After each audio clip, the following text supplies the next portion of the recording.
Oh, vous êtes déjà là? Bah écoutez, installez-vous. Moi, ce que je fais, c'est que je finis mon chapitre, et puis j'arrive dès que je peux, hein. Voilà. Ah, ça va, je déconne.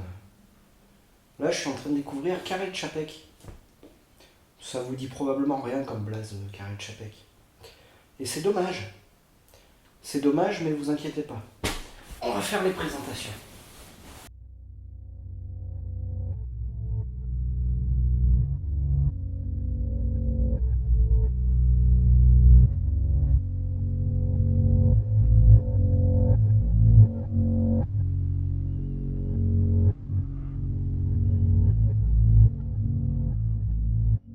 Alors, Karel Čapek, c'est un auteur tchécoslovaque. Non, mais restez quand même, ça va être bien. Il est né en 1890 et est mort à Noël 1938. Non, restez, je vous jure. Alors, le gars est écrivain, jusqu'ici ça va, mais il est également philosophe, critique littéraire, peintre, journaliste, illustrateur, réalisateur et photographe amateur. Et il a traduit Apollinaire et Baudelaire dans sa langue, contribuant ainsi au génie français, alors que BHL et Cyril Hanouna, toujours pas. Ah oui, non, mais le gars est énervant, je suis d'accord avec vous. Et c'est même pas le pire. Parce que vous savez que Čapek, c'est un des pères fondateurs de la science-fiction. À un moment où la science-fiction, ça n'existait même pas. Personne ne savait ce que c'était. Donc sans lui, techniquement, pas de Asimov, pas de Ray Bradbury, pas de Philippe K. Dick. Et pourtant, personne ne le connaît.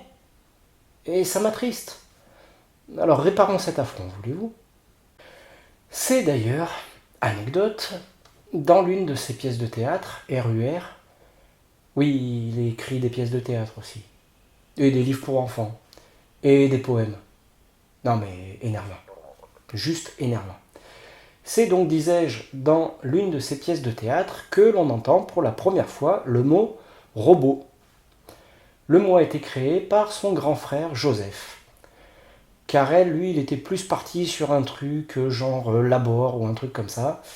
Mais bon, vous savez ce que c'est, hein. On ne discute pas avec son grand frère. Enfin, moi je dis ça, j'en sais rien, je suis fils unique. Oui, je suis fils unique, oui, ça pose un problème à quelqu'un. Faut absolument que je trouve un moment pour aller à mon groupe de gestion de la colère, moi. Voilà. Alors, résumons-nous, voulez-vous? Donc, Karel Čapek, c'est un des pères fondateurs, si ce n'est le père fondateur, de la science-fiction. Et quelque part aussi le tonton des robots. Mais c'est également une des bêtes noires des nazes. Mais les vrais gros nazes, avec le brassard rouge, l'aigle noir et tout le colis. Et plus tard, il deviendra la bête noire des communistes, ce coup-ci, vu que Karel Čapek, il était contre toutes les formes de totalitarisme. Énervant. Et les communistes, c'est susceptible, on n'imagine pas. Et puis aussi, Karel avait fait un article expliquant pourquoi il n'était pas communiste, nommé Pourquoi je ne suis pas communiste. C'est cohérent. Oui, c'est cohérent. Je pense que ça a dû jouer. Non, mais le gars savait vraiment se faire des amis. À tel point que la Gestapo l'a recherché pendant une bonne partie de la Seconde Guerre mondiale. Et son frère Joseph, dont on parlait tout à l'heure, est mort en 1945 dans les camps de concentration. Voilà. Voilà. Ah non, mais mettre l'ambiance, c'est un métier, hein. D'ailleurs, petit instant promo, j'assure les baptêmes, mariages et enterrements. Enterrement de vie de garçon. Et divorce. Ça, c'est mes préférés. Alors, Karel Čapek, il est mal vu par les nazis, par les cocos et par les curtons. Pardon, par les religieux. Par la religion, quoi. Religion dont il s'est copieusement foutu dans un de ses premiers livres, La fabrique de l'absolu, qui dénonce toute forme d'extrémisme. Ah non, mais le gars est taquin, il est taquin, qu'est-ce que vous voulez que je vous dise? Un livre que je n'ai pas lu, parce qu'il n'a pas été réédité à ma connaissance, mais que je désespère pas de trouver au hasard chez un bouquiniste. Et là, on commence à entrevoir ce qui fait de Karel Čapek, et qui fait curieusement que je préfère ouvrir un de ses bouquins plutôt qu'un de Musso ou de Lévy. J'avais pas déjà celui-là. Karel Čapek a un besoin viscéral d'ouvrir sa grande gueule face à quelque chose d'absurde ou de tout simplement injuste. Parce que si dans la fabrique de l'absolu, il traite de l'intégrisme religieux, dans la guerre des salamandres, il va attaquer de front le totalitarisme, l'esclavagisme et la xénophobie. Et ça, c'est en 1936, pas loin de l'Allemagne. C'est déjà le vilain cosplay de Charlie Chaplin qui est aux commandes. Ambiance cuir cravache. Voilà. Et la maladie blanche, c'est carrément un plaidoyer pour la paix. Voilà. Un peu comme Chaplin, le vrai ce coup-ci, l'avait fait dans Le Dictateur en 1940. Là, on est en 1937. L'espérance de vie d'une bière dans mon frigo. Mais des convictions fortes. Bon, alors, avoir des convictions, c'est bien. Encore que je connais personnellement quelqu'un qui a la conviction que Carla Bruni est une chanteuse. Oui. En mettant les potards à 11 éventuellement. Bon, mais mettons que avoir des convictions, c'est bien. Bon, mais les exprimer avec style, est-ce que ce serait pas encore mieux? Vous voyez mieux. Bon, ben, c'est déjà bien. Eh ben là, encore mieux. Et Karel Čapek, il a du style. Il a la politesse du désespoir. Il a cette capacité à se pencher sur la lucidité sans jamais vraiment tomber dedans. En un mot, Karel Čapek a de l'humour. De l'humour noir. Regardez-moi cette tête de farceur de fin de banquet. Bon alors, sincèrement, hein, est-ce qu'on ne s'imaginerait pas en train de chanter les aventures du père du Panloup entre le cognac et le cigare? Sincèrement, relisez La fin de la maladie blanche, j'en ris encore.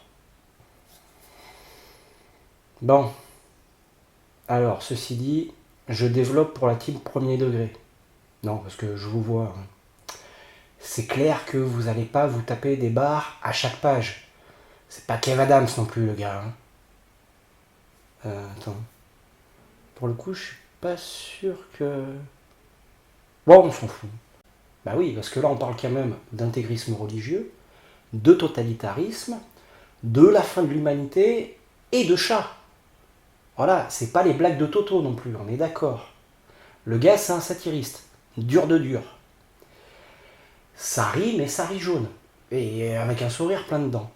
Mais, si vous avez un minimum de second degré, si vous aimez, je sais pas, par exemple, ça, voilà, Modeste proposition de Swift, si vous aimez les chroniques de la haine ordinaire, les idées noires de Franquin, ben déjà, je suis content de vous voir ici, vous êtes des gens très bien. Mais surtout, Karel Čapek, c'est fait pour vous. Allez-y, foncez, vous allez adorer.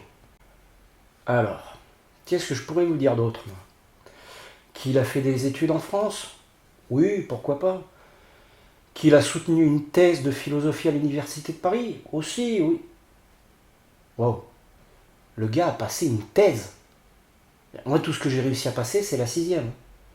Si, une fois, sur la voiture du boulot.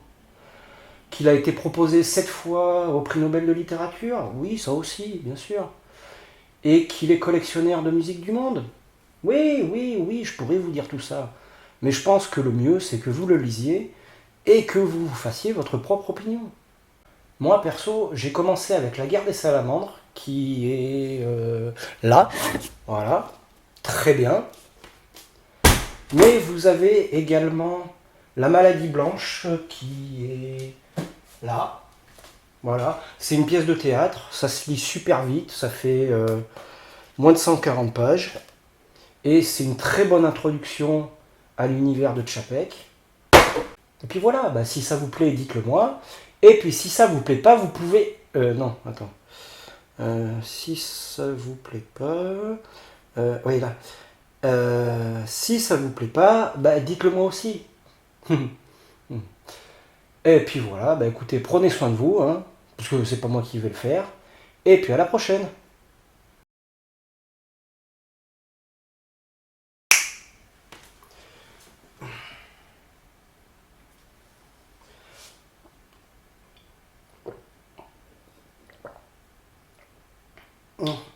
C'est de l'eau avec du miel.